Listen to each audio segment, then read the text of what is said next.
দেখো আমি কিভাবে আজকে পুঁই শাক রান্না করলাম।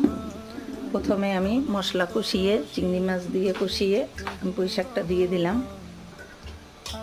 পুঁই শাকটা দিয়ে আমি একটু ঢেকে রাখবো। ঢাকনা উঠিয়ে একটু নাড়াচাড়া দিয়ে দিব। পুঁই শাক থেকে অনেকগুলো পানি উঠেছে। আমি ছোট চিংড়ি মাছ দিয়ে পুঁই শাকটা রান্না করব, এই জন্য ছোট চিংড়ি মাছ দিয়ে মশলা কষিয়ে আমি পুঁই শাকটা দিয়ে একটু ঢেকে রেখেছি। পুঁই শাকটা মজে গেছে, এবার আমি একটু নাড়াচাড়া দিয়ে দিলাম। নাড়াচাড়া দিয়ে আমি আবার একটু ঢেকে রাখবো।